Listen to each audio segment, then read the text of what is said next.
Welcome back. Let us resume our discussion on the transistor sizing we were discussing in the last module. So, in summary, we arrived at the sizing of the transistors W and L1 of the input device, W and L2 of the load device over here, as well as W and L3 of the input device of the second stage.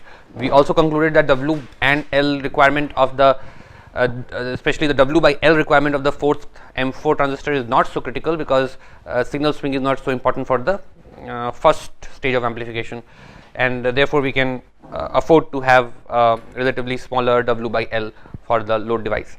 And finally, we were discussing the W by L requirement of the M5, and there once again the condition that must be satisfied is that we should have a sufficient headroom for the M5 so that it remains in saturation under all conditions.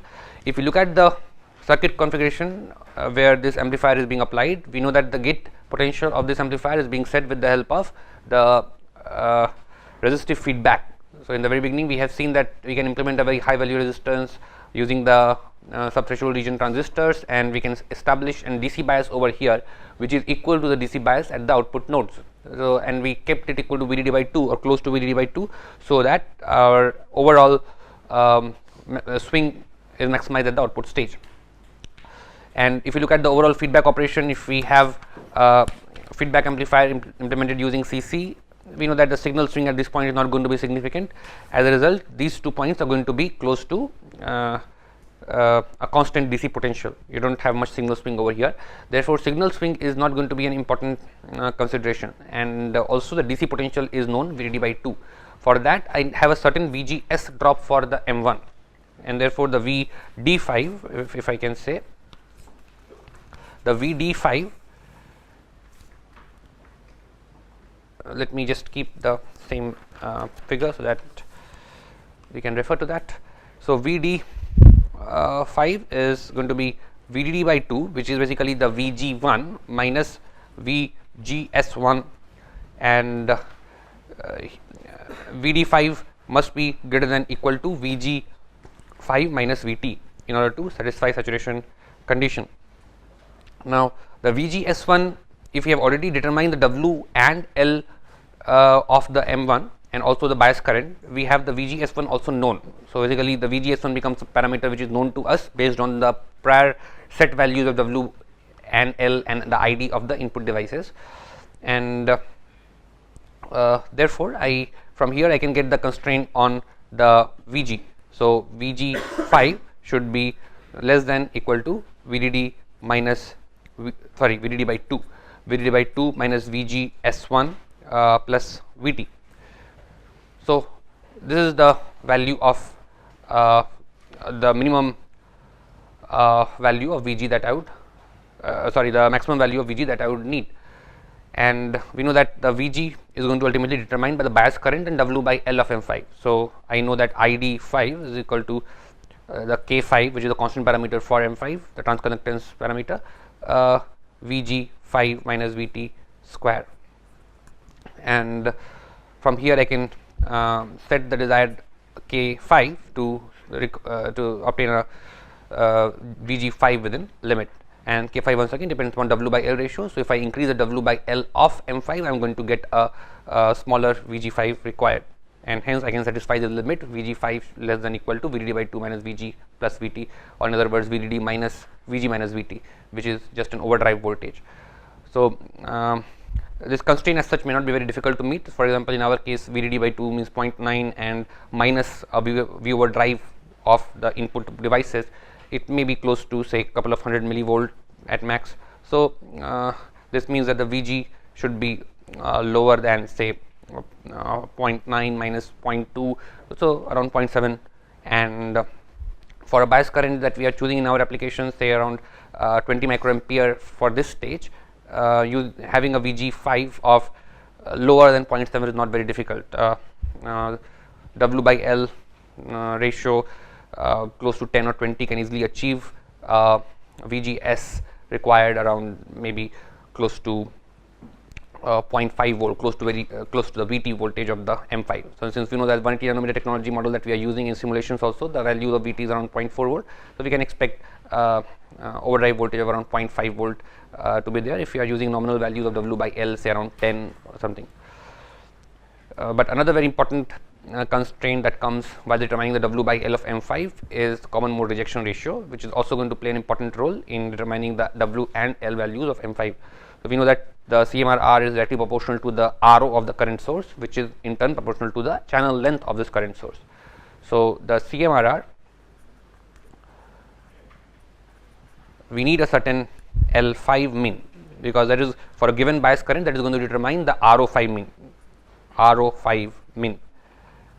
And as a result, for a given bias current, this may set the required L value.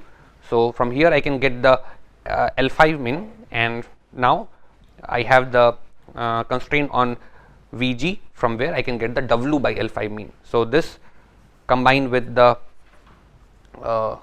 K5 constraint is going to give me W by L5 min in order to achieve the required CMRR, and also the L min required to the L min required to achieve a required CMRR, and the W by L min to achieve Vg, which is lower than the max limit specified over here. So these two constraints need to be considered together to arrive at the W and L values of M5.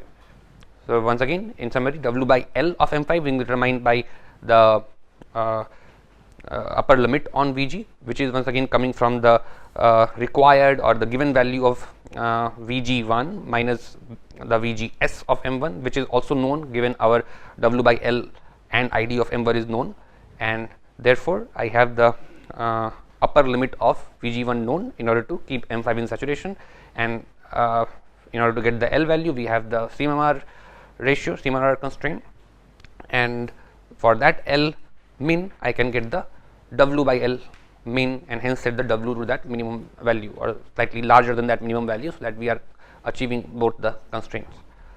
And remember, in order to get better CMRR, we may often go for cascade current source over here, and in that case the swing constraint may become more critical, and then W by L ratio of M5 may become more critical. So if you are going for a better CMRR and using cascade, then we know that the required minimum drain potential over here for M5 will be 2V overdrive. So if you recall our discussion on cascade current source, if you are having a cascade current source rather than the simple one, and this is the common source terminal for the diff amp, the first stage diff amp, then the minimum potential over here is going to be Vg minus the 2V overdrive if we are using reduced swing cascade. So remember, we discussed certain techniques through which we can bias this cascade current source such that you can have minimum allowed drain potential over here equal to 2V overdrive. So we have looked into such a biasing circuitry such that you can have the Vd min over here equal to 2V overdrive equal to 2VGS minus Vt, and therefore in this case it will be important to minimize this VGS minus Vt, so that the Vd min corresponding to the given gate voltage is met. So once again our equation over here will get modified slightly. Only things we have to write is this Vd min, or the Vdd by 2 minus VGS1 that we have, which is equal to the Vd, that is greater than equal to 2V overdrive, which is 2 VGS5 minus Vt, or if I call this say M5 and if I call this M6 just for the time being, I can write this as Vg5 because this is the lower one, and VGS5 equal to Vg5.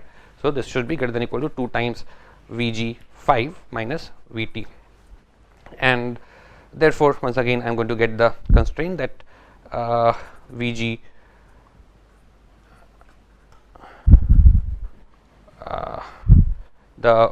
or in other words the V overdrive of M5 is determined by this equation, and therefore I can write down the expression for Vg5 from here, and this V overdrive expression from here I can directly get the W by L required, because this is basically going to give me the K5 required for a given ID5. ID5 already been set from the previous equations based on the the GM requirements and the current budget that we have. Based on this, I can get the K5 required from here. So definitely in this case, the W by L required will be larger because you are having the overall 2 factor coming over here. So we can definitely have a larger W for M5 in that case to cater for higher VD min to account for the 2 V over drive drop across the transistors. So that is the only constraint we have. This will be able to meet the CMR ratio much better, because now we are not relying on only the channel length or the RO to get the better CMRR. Now my output resistance looking into this node, we know it is going to be GMRO times RO. So the RO is going to be, or you can say the RS, the overall impedance looking into this source terminal is going to be GM RO times RO, and as a result I am not relying only on increasing the channel length. So although I am having a larger overdrive voltage, but here I can afford to have smaller channel length. I don't need to really have very large channel length to meet the RO requirement, because I have the GM RO factor coming in, which can be pretty large, and therefore I can have relatively smaller channel length, but at the same time I am able to achieve a much larger RO5, and as a result the VGS of these individual devices can still be smaller, because the L can be taken as smaller. In the earlier case, we were dependent only on the L. Larger L means larger RO, and therefore we were forced to have a larger W just to have the same W by L ratio needed to maintain this VD min. But now once you have 2 stacks there, the overall RO5 is GM RO times RO, and as a result I am less strongly dependent upon L. So I can afford to have a smaller L for a given current and smaller RO for each of these individual device, but still get large GM RO times RO. So that relaxes the dependency on L. So this is regarding the sizing of M5. So we have basically completed the cycle, starting from the initial high level specification down to the design or sizing of each of the transistors, starting from the very beginning values. Once again, we will try to iterate and summarize our discussion, starting from the very beginning, looking at the signal characteristics, looking at the target of 1 upon f frequency, and hence choosing the fc to be 10 times higher. Then that leads us to chopping frequency fc, and we are targeting a settling time which is 10 times faster than this period. That leads to the open loop bandwidth, so the closed loop bandwidth, and also the closed loop bandwidth and the required closed loop gain of 100, and the corresponding precision A beta being greater than 100 for a 1% accuracy, leads us to the open loop gain. The open loop gain combined with the closed loop bandwidth gives us the open loop bandwidth, and once we have the open loop bandwidth and the open loop gain, we have the gain bandwidth product. Once we have the gain bandwidth product, I can go back and look at my transistors and determine the values of GM1 upon CC and GM2 upon CL, because these are going to be equal to gain bandwidth product. The gain bandwidth product of the 2-stage op amp is equal to GM1 upon CC, which is equal to GB, and for 45-degree phase margin I want my GM2 upon CL, which is basically P2 for 45-degree phase margin. I would like this P2 value to be equal to the gain bandwidth product. That's how I got this relationship. And then for the power budget, I have a total bias current of 40. I divide it into 20/20, and also I assume that I would like to keep the CC significantly smaller than C1 or the CL over here. And how did that CL come into picture? That is again the input capacitance of the next stage, basically C1 of the feedback amplifier. So that gave me the C1 value, and I would like to keep the CC maybe half of that C1, and that gave me the C1 and hence CL, and also the CC. And for the given bandwidth gain bandwidth product, we obtain the value of GM1 and GM2. So that gave me the GM1, GM2. I also have the ID1, ID2 from the power budget, that gave me the W by L of 1 and W by L of 2. So till this point, I have the W by L ratio of 1, the input stage and the second stage input device. So here 1 and 2 means we are looking at the W by L of the input device of the first stage and W by L of the input device of the second stage. Now once we have that, now we look into the gain requirement A1, A2. of the first and second stage, the overall gain requirement open loop is 10 to the power of 4, individual 10 to the power of 2, and hence for the first stage we said that the gain is going to be GM RO, because the noise constraint is going to tell us that we'll have to keep L of M2 larger. Therefore, I want to keep the RO of M2 larger. Therefore, the gain is going to be determined by GM RO. Therefore, I said GM1 RO1 equal to 100. That gives me the RO1 value required.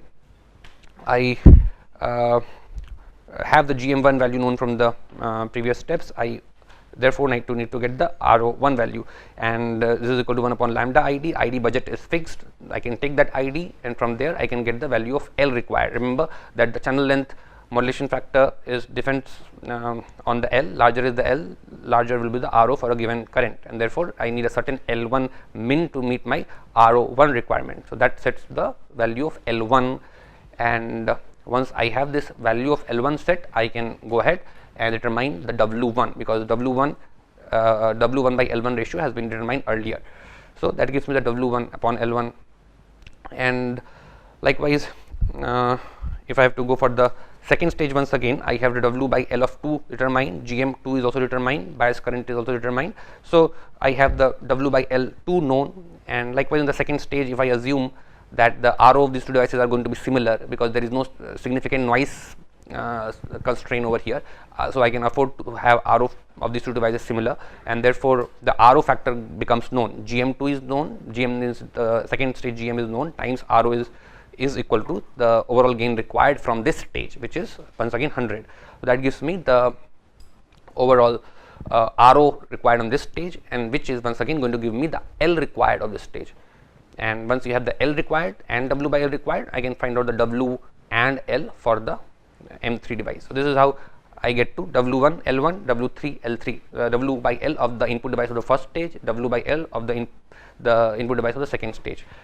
And then we looked at the load device, and for that we can go back to our expression for the noise, and we can look at the 1 upon F noise corner. So this was our expression for the input referred noise that we arrived at earlier, and that was done by dividing the overall output noise divided by the gain from the input to output. So this is the expression GM1 VG1 GM2 VG2 square times RO square divided by the gain, which is GM1 square RO square from this point to this point.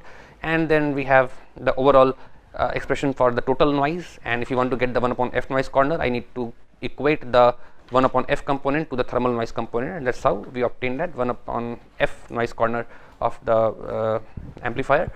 And here we can see that if you look at the 1 upon F noise corner obtained by equating the white and the 1 upon F components, I can look at the dependencies. In the numerator I have W L1 and W by L1 times L2 square, and this would suggest that in order to for a given W and L1 that we have already determined, for that if I have to minimize the second component over here, I would choose a certain larger value of L2 so that this gets further minimized. And also if the noise constraint is not satisfied, if I want to push the 1 upon F noise corner further, it may be advisable to increase this first factor further. That may imply increasing the W further and increasing the L2 further. I can also increase W L1 both. That will require a larger increase in L2 because it needs to cancel the increase in L1. So that constraint again can be looked at iteratively. If the given W and L1 that we have arrived at, if it is satisfying the 1 upon F corner, and just by increasing L2 we are able to reduce it further, that is meeting the 1 upon F constraint, that is okay. Otherwise we have to once again increase the W1 over here and L2 over here to suppress the 1 upon F corner further. And apart from that, we have also discussed how important it is to reduce the thermal noise floor. Remember the concept of noise folding, which leads to the folding of the thermal noise to the lower frequency after anti-chopping process, and that means the white noise floor should also be sufficiently suppressed. And for that I need to look at the other component, the white noise component coming over here, which is given by 4 kT upon gamma GM1, and also you have the other term coming over here. So once again we see that that is dependent upon GM1 and W by L 2 and W by L1 ratio. So once again having a smaller W by L2 also automatically helps us suppress the white noise component. So that is not a conflicting requirement, it is automatically satisfied if you are trying to suppress the 1 upon f corner frequency. The only thing is you have the W upon L1 coming, so you have to make sure that the W upon L1 ratio is sufficient, and by having a larger L2 ratio you are anyway degrading the W by L2. So this component gets minimized if I am following the 1 upon f noise minimization. Likewise, the first component also gets minimized if I am increasing the W of the input device. So the white noise constraint can also be simultaneously satisfied when we are trying to push the 1 upon f corner frequency. Both of them can be shifted towards lower values. So assuming that whatever W and L1 and the W and L2 of the input stages and the second stage that we arrived at, that is satisfying the 1 upon f corner frequency and white noise constraint, we can go back and then look at the W by L of the bottom device, and there also we concluded that the bottom device is not having a significant W by L constraint because the output swing is not a major constraint. In our first amplifier, the W by L ratio can be W by L ratio of this one can be relatively lower because the W by L ratio of M4 is mainly governed by the minimum output swing over here. If we have a certain minimum output swing V out min, that V out min I need to make sure that the VG4 is lower than V out min plus VT, V out min plus VT, that is the constraint. So if I have a certain minimum output voltage level V out min, in order to make sure that this is in saturation, VG4 must be lower than V out min plus VT. However, we have looked into the overall amplification over here, which is going to be at the max 100 closed loop. As a result, our 100 microvolt getting multiplied by 100 at the max 10 millivolt, and hence we don't have a significant constraint over here. VDD, this is biased at VDD by 2, VDD by 2 plus minus 10 millivolt, and hence this may not pose a serious constraint regarding the VGS of the M4 device, especially when our current is small as just 10 microampere. Therefore, the biasing constraint of M4 is more involved, less involved. Likewise, if I go for the last one, which is the M5, there we saw what are the constraints. The saturation region operation of M5 is an important constraint because here in our example the DC potential is fixed, input region is not an important constraint. For that DC potential, I just need to make sure that this always remain in saturation. So for that I need to fix the W by L to the required minimum value. Second thing is the L value of M5, which depends upon the CMRR ratio. So for that we need to have certain minimum L for M5, and we also saw that if you use cascode for M5, you can relax the constraint on the L or the RO and still get a good CMRR. So these are the design constraints completing the discussion on sizing of W by L for each of these devices. So we can extend this similar discussion to the next stage, which is our variable gain amplifier, where the noise constraint is relaxed, whereas the output signal swing is an important constraint. So very briefly we can connect this with the output stage noise, output stage, the second amplifier stage sizing. So let us briefly discuss that.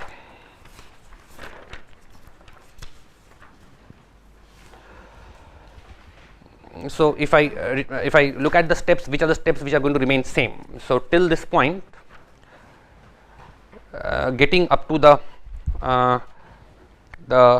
RO and hence the L value, there till that point we are having almost similar constraints. So we started with the gain bandwidth requirement, we looked at the required value of the CC and the required value of GM1, GM2, that remains same, that is not affected by the noise constraint. So till that point I have no issues. When we come to the gain of the first stage, there we had included GM RO only, because there we assume that the RO of the load device is going to be pretty large, because we are going to assume very large channel length. But for the second stage, that may not be a very important constraint, and we can have relatively smaller channel length for the output device, and we can assume that the RO of these two devices are similar, and hence the gain can be stated as GM RO by 2 rather than GM RO.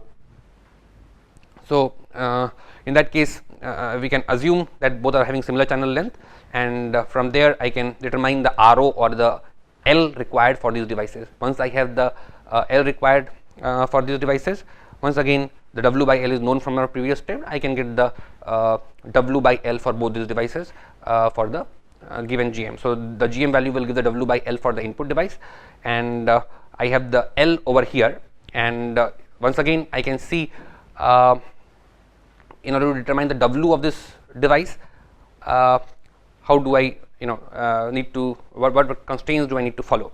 So in this case, since the output swing is critical, the W of the load device can be exploited to improve the output swing. So that will be a slightly different step as compared to the sizing of the front end amplifier. Let us see how the W of this one can be helpful.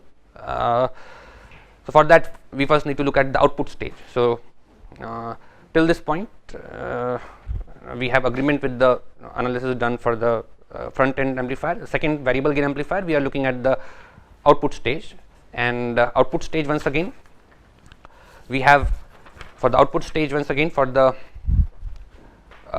variable, I am calling it a VGA or a variable gain amplifier, because this is the second stage. So if I look at my system diagram in the very beginning, we have discussed this is going to be the variable gain amplifier, relatively lower constraint on noise, higher constraint on swing. So this is my VGA I am discussing.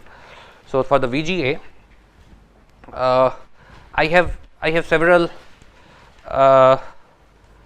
other optimizations that I can also make. I can also look at further reduction in the bias current values as well. If I look at the thermal noise floor, you have the ID of the first stage coming into picture, and therefore having a sufficiently large ID and GM of the input device becomes crucial in minimizing the thermal noise floor as well. Whereas in this case you have relatively smaller noise constraint, and therefore the constraint on 1 upon F noise as well as thermal noise is going to be relaxed. So if I look at the overall noise expression over here, I can afford to reduce the bias current of the first stage if the noise is not such a critical constraint, because it is not going to play a very important role in determining the overall input effort noise of the whole system, and that will also degrade the GM1 a little bit. That can be compensated if you are increasing the W and W by L of the input device, so that can once again be compensated. But as we are seeing that the ID1 and GM1, even if it is slightly degraded, it is not going to affect my overall noise input effort noise so much for this, because it is the second stage. So I can relax the power budget also. Rather than going for 40 microampere, I can go for relatively lower currents, maybe just aggressively down to 10 microampere, so that I can keep cutting down on the power budget. So that is one possibility. I can go for relatively lower bias current requirement. So I can go for an ID or I total budget within, say 10 microampere. For the first stage we assume the 40 microampere. Here we can go for 10 microampere, 2.5 microampere in each branches, and once again that would imply, that would affect our selections of the GMs as well. So if we stick to the bandwidth, because the bandwidth of this stage is also going to be similar to the bandwidth of the first stage if we are applying chopping for this stage also, and that in general is true, because in many cases the anti-chopping operations will be performed after the second stage amplifier. So you may have chopping at the first stage, you may have a chopping at the input of the first stage, you have the first chopper switch here, the anti-chopping may be performed altogether after the second stage. So in that case also the 1 upon S corner frequency of this one may not be very critical, because signal is still at high frequency. So in that case, once again the amplifier over here has to process the same bandwidth, so the bandwidth constraint remains similar as compared to the first stage. So the gain bandwidth product of this stage also remains similar, because the overall signal frequency, signal characteristics is similar. So that is another constraint that we have. So the gain bandwidth requirement and the bandwidth requirement is similar. We have also bifurcated the overall gain the two halves. So we said that the overall gain of 10 to the power of 4 is going to be reached by combining 10 to the power of 2, 10 to the power of 2 over here. So therefore gain is also remaining similar, bandwidth also remaining similar. Therefore the gain bandwidth product for this stage is also remaining similar. And next question is regarding the CL of this stage. So here we conveniently assume that the CL of this particular stage is equal to C1. For this stage, once again we have to see what is the next stage output, and that is going to determine ultimately what is my CL. And that question will come clear if we look into the subsequent stages, whether it is a filter or whether it is any other block like an ADC. So in general, after this we will have an anti-aliasing filter, a low pass anti-aliasing filter, and we may also have some component in the feedback that we will be discussing later. So in effect, those components will also provide an overall capacitive load. The load over here can be resistive as well, and in those cases the capacitive load will be dominant, and we can assume the similar value of load capacitance for the simplicity for the time being. Later when we look at the filters, we will have better idea about the input impedances provided by those filter, depending on the kind of topology we are implementing, whether it is a switch capacitor filter or a GMC filter. But for the time being, you can assume that the next stage is also capacitive load, and overall capacitance is similar. So in that case, the computation of the gain bandwidth product and the GM1, GM2 also remains similar. So let us stop here for a few minutes. So here we have just tried to distinguish the sizing constraint of the second stage amplifier with respect to the first stage amplifier. So any question till this point before we go ahead and try to look at the transistor level sizing of the second stage? Just minor differences, but in order to complete the picture, we will be looking at the remaining sizing constraint, transistor level sizing constraint of this amplifier. So far we have just distinguished that, okay, what are the constraints which were applied here but not applicable here, and what are the additional constraints that are coming up which are applicable here, and high level, what are the specifications which are similar. So those are the things we have concluded: high level specifications, similar gain bandwidth, lower level specification, transistor level, noise not important, swing important, and then the steps till which we are going to have similar effect is similar sizing is determination of GM1, GM2, and from there we have some minor differences that we are looking at. Any question before we take a small break and resume the discussion on transistor level sizing for the second amplifier?